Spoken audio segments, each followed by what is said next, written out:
Good morning, everyone. This is a short video on network optimization model, basically a very important model which is used in the networking or the linking of suppliers or the unit in the supply chain management. Basically, network optimization models is all about how to reduce the cost to increase the profitability of the firm and how the units or the suppliers or the distributors or any party in a particular supply chain can be can optimize their level, can reduce their cost to increase their profit. So the network optimization model basically consists of three main factors: the decision variable, the objective function, and the constraint. For any network optimization, an objective is very much necessary as for as in each and every as it is same as when we form an organization. We have a particular objective, we have a particular vision, we have a particular mission. So same as that, it is very important to know, to have an objective function and to know the objective function of why are we using this model, of what, how we can uh, optimize a network. So basically, the objective function of any network optimization is to reduce the cost, so in order to increase the profit. The decision variable consists of the driving force or which determines the next best action, that how the network should be optimized and what action should be taken. So this model gives us a decision that how we can optimize a network. The third main factor consisting of in the network optimization model is constraint. And basically, constraints are the limitations or the limiting factors that are very much important in the network optimization model. The constraint factor is much more important because it consists of the two constraints. One is the supply constraint and the demand constraint. The supply constraint is always from the production side because it is the production house or the production unit which determines the supply, which supply the product in the market. And the demand constraint is basically from the consumer side or from the customer side because they are the one who make a demand in the market for the product. So to understand the network optimization model and how we can employ it through the Excel, let us take a simple example.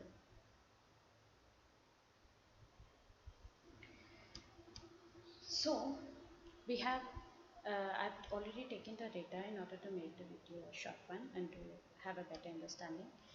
So basically the shipping cost involves the cost which is involved in the transportation or the transportation cost, which is from one location to the other, from where the product are to be manufactured to the product where it's to be delivered. So we have taken three locations here from where the product has to be delivered and to which location. So the product has to be delivered, in this part the product has to be delivered, highlighted.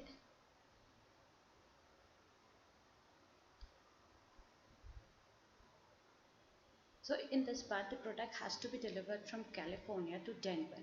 That is 200, and the shipping cost involved is 210. Same as that, California from California to Austin 270, from California to Washington DC 306, and so on. The shipping quantities required to be delivered from California to Denver is 10 units. And just taking a hypothetical example, I've just taken that for each particular location, the shipping quantities is same. That is 10, 10, 10, which makes a total up to 30 and 30 and 30. So the total shipping is 30. The other factor which I told you very important was the constraints, the limiting factor. For example, the minimum demand or the demand in the market at a particular location, suppose in Denver is 10, in Austin is 30, and in Washington DC is 20. And the supply constraint is 15, 20, and 30 from California, Texas, and Michigan. So now, how we'll use this in the solver? First, before that, we have to analyze one more factor is total cost. Our, as I told you earlier, that our objective in network optimization is to reduce the total cost but we need to first analyze the total cost also. So how we are going to calculate the total cost is by applying a simple formula, that is sum product array 1 will be this, because these are the cost per unit and how much unit are we supplying is this part, bracket close, enter. So we get a total amount of 23,140. Please note this amount, because this is what is the amount which need to optimize in this model. So the total cost involved in this particular after taking these particular variables or units is to 23,140. Now here we have in this toolbar we have a data.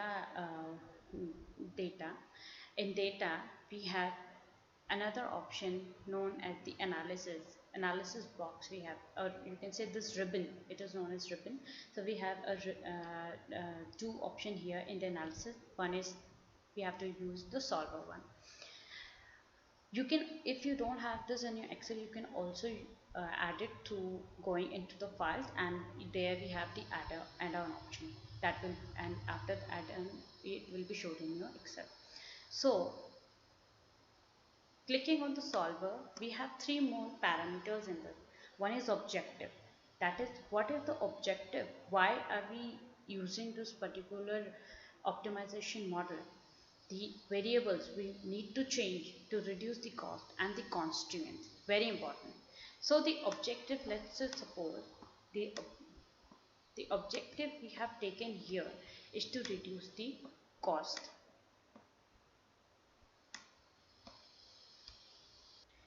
So our objective was to reduce this cost, so we'll choose this as an objective. The variables we are going to choose is, what variables we need to change. We need to change the quantities, so we'll take this box to here. We have changed the variable.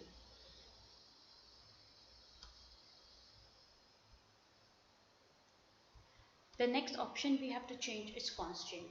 Mind it that I've told you earlier that the constraints are of two types. One is from the demand and one is from the supply. So we need to add it. The constraint will be first from the demand, that how much demand have been, how much the product have been demanded. So total is this, and we'll choose the less than equal to, because the demand we actually have, the demand constant, the minimum demand which actually have in the market is this. So we need to take it less than equal to and click on the option OK.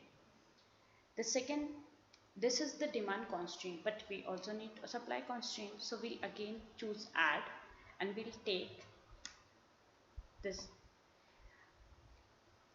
Now in this we'll take the equal to. Why we'll take the equal to? Because the supply has to be equally, whatever the supply has to be done, it is done in equivalence with the supply constraint. So that is why we'll take the supply equal, and we'll take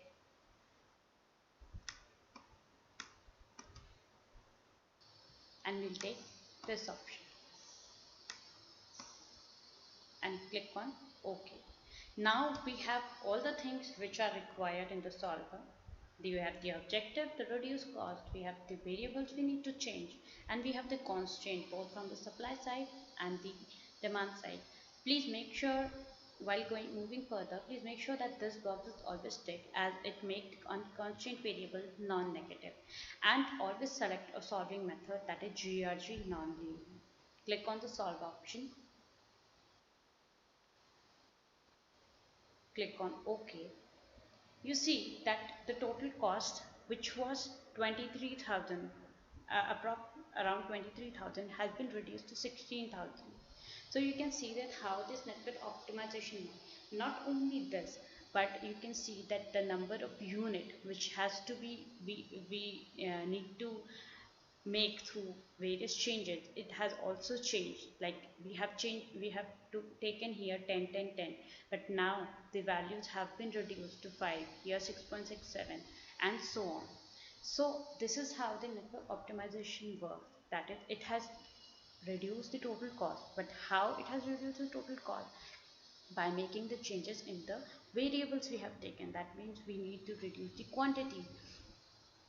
Okay, so that is what the network optimization model using solver is all about. Thank you.